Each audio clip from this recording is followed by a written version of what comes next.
Hi everyone. Next JS के इस part में हम लोग बात करने वाले हैं कि एपीआई के साथ एक फॉर्म के डेटा को कैसे पॉपुलेट करवा सकते हैं। अब फॉर्म के डेटा को पॉपुलेट करवाने से क्या मतलब है ये समझाता हूँ।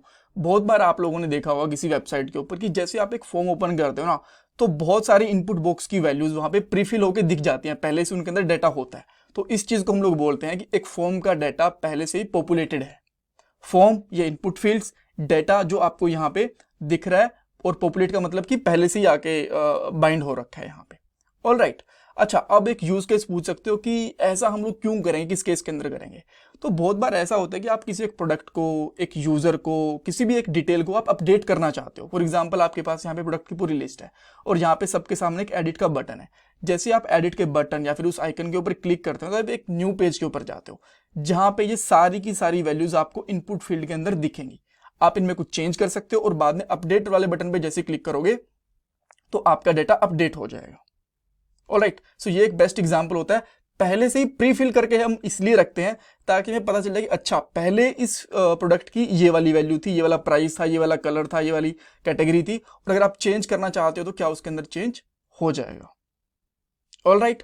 अच्छा, अब अगर मैं इसके पॉइंट्स की बात करूं तो देखो, सबसे पहले हम लोगों को एक एपीआई बनानी है छोटी सी, जो एक सिंगल रिकॉर्ड का यानी कि सिंगल प्रोडक्ट के डाटा को रिटर्न करेगी। उसके बाद में हम लोग एक न्यू पेज बनाएंगे जहां पे हम लोग हमारे प्रोडक्ट को एडिट वगैरह कर पाएंगे। उस पेज के ऊपर हमें कुछ इनपुट फील्ड्स ऐड करनी है, वहां पे कुछ स्टेट डिक्लेयर कर पाएंगे ताकि उन स्टेट की हेल्प से इनकी वैल्यूज को कैच करें और यहाँ पे प्री पॉपुलेट करवा पाए। उसके बाद में हम लोग गेट एपीआई जो हम लोगों ने सबसे पहले बनाई थी, उससे डाटा को गेट करेंगे और इनपुट फील्ड के अंदर डाटा को डिस्प्ले करवा देंगे, और उसको हम लोग चाहे तो पोस्टमैन वगैरह के साथ टेस्ट भी कर लेंगे एपीआई को। राइट, वैसे तो आपको फॉर्म के ऊपर ही काम करती दिख जाएगी, बट स्टिल पोस्टमैन में कैसे टेस्ट करना है वो भी मैं आपको बता दूंगा। ये हमारी प्लेलिस्ट है, इसके अंदर ऑलरेडी 51 वीडियोस आ चुकी हैं और भी बहुत सारी वीडियोस आएंगी, लिंक डिस्क्रिप्शन बॉक्स में। ये प्लेलिस्ट डेफिनेटली आपकी हेल्प करने वाली है नेक्स्ट जेएस की जॉब के लिए भी और नेक्स्ट जेएस के इंटरव्यू क्वेश्चंस के लिए। अब हम लोग कोड के ऊपर चलते हैं और एक न्यू अलग से एपीआई बनाते हैं। सो आपको ध्यान होगा लास्ट पार्ट के अंदर हम लोगों ने एक डायनेमिक एपीआई राउट बनाया था। आप यहाँ पे देख सकते हो, प्रोडक्ट आईडी के अंदर हम लोगों ने एक, ये वाला प्रोडक्ट आईडी के अंदर हम लोगों ने एक न्यू राउट बनाया था। यहाँ पे पुट एपीआई रखी थी। अब हम लोग यहाँ पे एक गेट एपीआई भी बनाएंगे, जहां से हम लोग एक आईडी हमें मिलेगी, उस आईडी के बिहाफ पे हम लोग सारी की सारी डिटेल्स को कैप्चर करेंगे। ऑलराइट, आप चाहो तो फटाफट से इसी को कॉपी कर लो ताकि टाइम ज़्यादा वेस्ट ना हो, बिकॉज एपीआई हम लोग 3-4 बार बना चुके हैं तो ज़्यादा मैं टाइम इसके ऊपर वेस्ट करना नहीं चाहता। इसका आप नाम रख दो सबसे पहले गेट, प्रोडक्ट आईडी हमें मिल जाएगी, दैट्स फाइन। और उसके बाद में हमें फिल्टर की भी जरूरत पड़ेगी। फिल्टर के ऊपर लिखना चाहते हो तो इसका नाम फिल्टर रख दो, अदरवाइज इसका नाम आप रख सकते हो रिकॉर्ड। ठीक है, ताकि आपको ये समझ में आएगी, ठीक है हमारे पास ये एक रिकॉर्ड है। पेलोड की हमें जरूरत नहीं है, आप चाहो तो इसको भी हटा सकते हो। ऑलराइट, और जो ये रिकॉर्ड है ना, हम लोग इसको यहाँ पे पास करेंगे, बट यहाँ पे फाइंड वन एंड अपडेट ये नहीं लगाना हम लोगों को, जस्ट सिंपली यहाँ पे करना है फाइंड बाय आईडी। ठीक है, यहाँ से एक इसके अंदर एक ही पैरामीटर आएगा रिकॉर्ड। नाम चाहे तो आप फिल्टर ही रख सकते थे, कोई दिक्कत नहीं थी, बट मैं यहाँ पे इसका नाम रिकॉर्ड रखूंगा, या फिर आप यहाँ पे रख सकते हो प्रोडक्ट आईडी, जो भी आपको रखना वो रख सकते हो। मैंने यहाँ पे इसका नाम रिकॉर्ड रख दिया। अब रिजल्ट आ जाएगा एक ही रिकॉर्ड का। अब इसको एक्सेस करने की कोशिश करते हैं।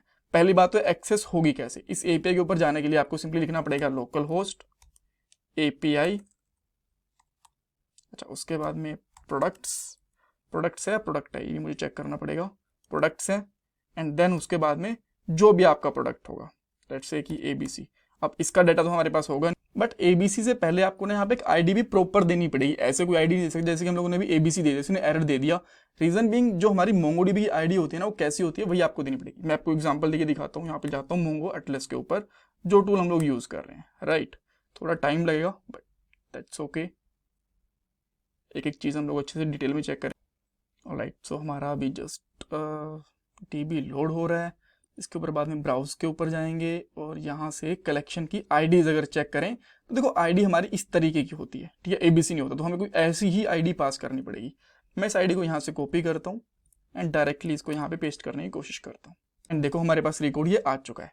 अब रिकॉर्ड भी आप मैच कर सकते हो सैमसंग M40 5G। अगर इसको पोस्टमैन के ऊपर टेस्ट करना चाहते हो तो वो भी कर सकते हो, जैसे कि पोस्टमैन पे एक न्यू टैब पे जाओ, गेट, और यहाँ पे इसकी सिंपली आईडी डाल दो, ये हमें डिटेल मिल गई।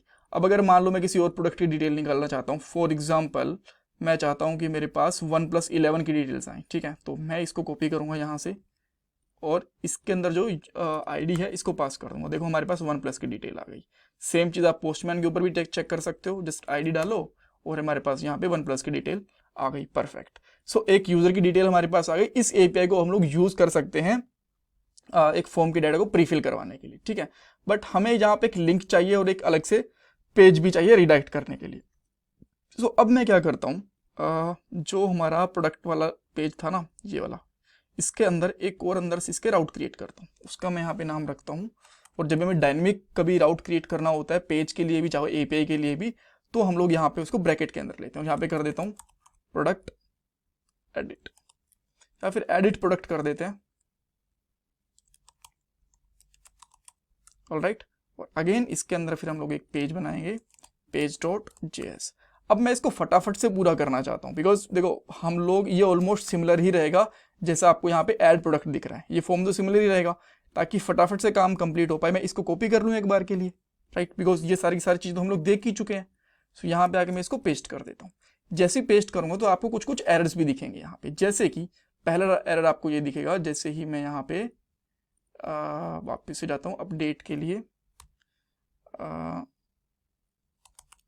प्रोडक्ट एंड मैं अगर कोई आईडी डालता हूँ, जैसे कि मैं ABC डाल देता हूँ अभी के लिए आईडी, यार ये प्रोडक्ट्स मिलने वाला है, राइट, प्रोडक्ट नहीं मिलेगा।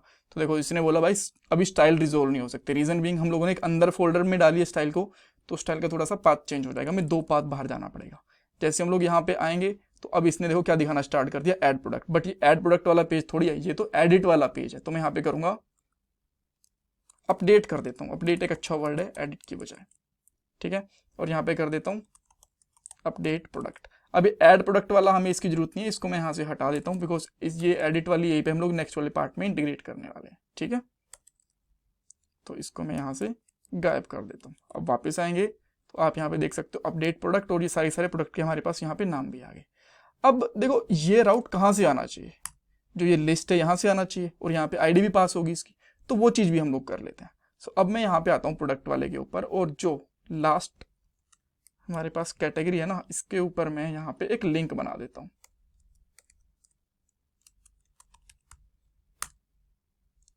और यहाँ पे कर देता हूँ एडिट, ठीक है। ओके, इसने बोला कि लिंक एग्जिस्ट नहीं करता। लिंक एग्जिस्ट करता है, बट इसमें एक चीज़ एग्जिस्ट नहीं करती, वो है href, जो कि ज़रूरी होती है। तो href लगाने के लिए मैं यहाँ पे सबसे पहले हमारे पास प्रोडक्ट्स, ठीक है, ये पाथ जाएगा। एंड उसके बाद में हम लोग यहाँ पे आईडी डाल देते हैं, item._id, ठीक है। अब देखो आईडी आ गया। जैसे मैं इस पर क्लिक करता हूँ तो एक आईडी देखो जा रही है। अब यहाँ पे लास्ट में 2CD है, किसी और के ऊपर जाता हूँ तो यहाँ पे देखो C8 है, तो सबकी आईडी अलग अलग है, राइट। दैट मीन्स ये परफेक्टली काम कर रहा है, ग्रेट। अब हमें नेक्स्ट चीज़ क्या करनी है, इस आईडी को गेट करना है इस पेज के अंदर जाके, जो हमारा एडिट वाला है, ठीक है, ताकि हम लोग इसको गेट कर पाएँ और उसके बिहाफ पे डेटा को निकाल भी पाएँ। अब इसको गेट करने के लिए हमें सिंपली यहाँ पे पैरम्स चाहिए। सो मैं यहाँ पे पैरम्स लिखता हूँ एक बार के लिए, और एक सिंपली ना मैं यहाँ पे यूज इफेक्ट ले लेता हूँ। इसकी मुझे जरूरत पड़ेगी एपीआई कॉल करने के लिए। अब यूज इफेक्ट एक हमारा रिएक्ट जेएस का हुक है, आपको आई होप पता होगा। वैसे मैं इसके बारे में बता चुका हूँ पहले आपको, नेक्स्ट जेएस की सीरीज में भी, रिएक्ट जेएस की सीरीज में भी, तो मैं यहाँ पे ज़्यादा भी फोकस करने वाला नहीं हूँ। और यहाँ पे अगर मैं पैरम्स लिख दूँ कि मेरे पास पैरम्स में क्या आया, और यहाँ पे आके मैं कंसोल चेक करूँ एक बार के लिए कि क्या मुझे मिल रहा है, यहाँ पे अनडिफाइंड मिल गया। सो लेट मी चेक कि यहाँ पे अनडिफाइंड क्यों मिला। अगर मैं डायरेक्टली यहाँ पे प्रोप्स पास कर दूँ एंड इसको ही मैं यहाँ पे कंसोल लो करवा लूँ, तो आई गेस प्रोप्स में तो डाटा जाना चाहिए। या प्रोप्स के अंदर हमारे पास मिल गया पैरम्स, ठीक है, ये देखो इस तरीके से। और पैरम्स के अंदर हमें क्या मिलेगा, एडिट प्रोडक्ट। तो props dot params dot edit products, ठीक है। सो अब देखो एडिट प्रोडक्ट्स पे क्या हो गया, एडिट प्रोडक्ट यार, प्रोडक्ट्स नहीं है। सेव करेंगे और अब देखो हमें यहाँ पे आईडी परफेक्टली मिल रही है। अब मैं किसी और लिंक के ऊपर जाता हूँ, मान लो मैं फर्स्ट वाले के ऊपर फिर से जाता हूँ, तो देखो मुझे इसकी आईडी यहाँ पे मिल गई है, जो हमारे पास सेम आईडी थी। अब इस आईडी को मैं यहाँ पे यूज करूंगा एपीआई के अंदर। अब मैं एपीआई कॉल कर रहा हूँ, कौन सी वाली एपीआई, जो हम लोगों ने यहाँ पे कॉल करी थी सिंगल प्रोडक्ट के लिए, ठीक है। इसके मैं यूआरएल को कॉपी कर रहा हूँ एक बार के लिए, और यहाँ पे सिंपली मैं लिखता हूँ लेट, और यहाँ पे लेट करने की जरूरत नहीं है, हम एक अलग से फंक्शन बनाते हैं, वो बेटर रहेगा। यहाँ पे करता हूँ गेट प्रोडक्ट डिटेल, ठीक है। ये एपीआई बनाएंगे, इसके यहाँ पे मैं इसको क्या करते हैं ना, एक एरो फंक्शन बना लेते हैं, वो बेटर रहेगा। एरो फंक्शन बनाया और यहाँ पे करता हूँ लेट रिजल्ट प्रोडक्ट डेटा कर लेता हूँ, product data equal to await. Await क्यों लगा रहे हैं, बिकॉज हमें यहाँ पे एपीआई को कॉल करना है, यहाँ पे असिंक यूज करना पड़ेगा एपीआई कॉल करने के लिए। यहाँ पे फेच मेथड यूज करूंगा और इसके अंदर हम लोग दे देंगे हमारा पाथ। ग्रेट। अच्छा, अब इस पाथ को देने के बाद में हम लोगों को यहाँ पे प्रोडक्ट डिटेल के अंदर का जो डेटा होगा ना, उसको अगेन जेसन में कन्वर्ट करना पड़ेगा, बिकॉज ये रीड स्ट्रीम फॉर्मेट में होता है, जेसन फॉर्मेट में नहीं होता, राइट। ओके, ये आने के बाद में आप यहाँ पे चेक कर सकते हो कंसोल डॉट लॉग लगा के कि हमें प्रोडक्ट के अंदर क्या मिल रहा है। तो मैं यहाँ पे करता हूँ कंसोल डॉट लॉग, इस तरीके से यहाँ पे आता हूँ। आफ्टर दैट मैं इसको एक बार के लिए अगर रिफ्रेश करता हूँ तो अच्छा, ये फंक्शन कॉल भी तो करना होता है ना, हमने ये फंक्शन कॉल ही नहीं करा यार। अब इस फंक्शन को मैं यहाँ से कॉल कर देता हूँ इस तरीके से। जैसे इसको कॉल करेंगे तो अब देखो हमें यहाँ पे रिजल्ट मिल गया, रिजल्ट के अंदर सक्सेस भी आ गया और सब कुछ हमें चीज़ें मिल गई। तो अब मैं इसको एक बार के लिए फॉर्मेट कर लेता हूँ, फॉर्मेट करा और यहाँ पे चेक करूंगा if product data dot success, अगर हमें सक्सेस मिल जाती है तो हम लोग एक एक स्टेट के अंदर हम लोग डेटा को सेट कर देंगे। सेट नेम के अंदर हम लोग करेंगे यहाँ पे product data dot result dot name, और बेटर ये है कि आप इसके अंदर ना लेट रिजल्ट ही ले लो प्रोडक्ट डेटा डॉट रिजल्ट से, ठीक है ना। अब और इसके अंदर डायरेक्टली डाल दो रिजल्ट डॉट नेम। अब जहाँ पे चेक करोगे तो आपको यहाँ पे मिल गया, बिकॉज ये स्टेट हमारी सेट हुई, सेट नेम वाली, और इसकी वैल्यू हमारे पास कहाँ लिखी हुई है, यहाँ पे देखो, ये हम लोगों ने कॉपी पेस्ट करा था ना, ठीक है। इसको मैं यहाँ से कंसोल को हटा देता हूँ, इसकी जरूरत नहीं है। अब सेम सारी की सारी फील्ड में इसी तरीके से लिखता हूँ। अब मैं सेट नेम में क्या करने वाला हूँ, सेट प्राइस, सेट प्राइस के अंदर हम लोग करेंगे रिजल्ट डॉट प्राइस, ये भी आ गया। आफ्टर दैट हम लोग करेंगे सेट कलर, तो यहाँ पे करेंगे रिजल्ट डॉट कलर, कलर भी आ जाएगा, परफेक्ट। अब कंपनी लगाते हैं, चाहे तो सेमीकोलन भी लगा दो, कोई दिक्कत नहीं है। सेट कलर, और यहाँ पे हम लोग कर देंगे रिजल्ट डॉट सेट कंपनी कर देते हैं, set company result dot company. Let's see, company भी आ गई Oppo. And last one set category, इसके अंदर कर देंगे रिजल्ट डॉट कैटेगरी। ओके, अब एक बार के लिए यहाँ पे वापस जाने का लिंक बनाना चाहो तो वो भी बना सकते हो। इसके नीचे मैं एक लिंक बना देता हूँ ताकि आप पीछे जाना चाहो तो ऑब्वियसली वहाँ पे भी जा पाओ। यहाँ पे कर देता हूँ गो टू प्रोडक्ट लिस्ट, ठीक है। तो ये यहाँ पे HREF भी देना पड़ेगा ऑब्वियसली, HREF, और इसके अंदर मैं यहाँ पे सिंपली कर देता हूँ प्रोडक्ट्स। अब मैं जैसे इसके ऊपर वापस जाता हूँ तो इस लिस्ट के ऊपर आ गया। अब देखो, मान लो कि मैं यहाँ पे जाता हूँ सैमसंग वाली डिटेल गेट करनी है, इस पर क्लिक करूँगा तो देखो सैमसंग की डिटेल्स नहीं आई, ये आ गई डिटेल्स हमारी ओप्पो की, बिकॉज इस आईडी को हम लोगों ने डायनेमिक नहीं करा, ठीक है। तो ये आईडी हमें डायनेमिक करनी है, सिंपल सी बात है। और ये आईडी हम लोगों ने कहाँ गेट करी थी, ओके, हम लोगों ने यहाँ पे यूज इफेक्ट में गेट करी थी, बट ठीक है मैं दोबारा से गेट कर लेता हूँ। Let product ID equal to props dot params dot edit product, ठीक है। एंड अब हम लोग इस आईडी को पास करने की कोशिश करते हैं यहाँ पे इस तरीके से। आप चाहो तो यहाँ पे टेम्पलेट स्ट्रिंग भी यूज़ कर सकते हो। देखो अब सैमसंग का डाटा आ गया ना।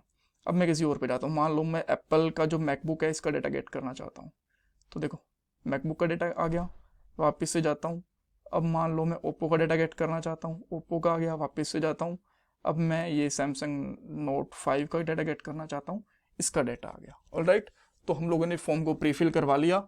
नेक्स्ट वाले पार्ट के अंदर हम लोग इसको एडिट भी करवाएंगे। अब मान लो यहाँ पे प्रीफिल करने के बाद आपने अपनी इसका प्राइस है, फिर कलर है, इसका ब्लैक कर दिया, ठीक है। अब इसको जैसे अपडेट पे क्लिक करेंगे तो ये डेटाबेस के अंदर अपडेट हो जाएगा और इस लिस्ट के अंदर भी आपको अपडेटेड रिजल्ट मिलेगा।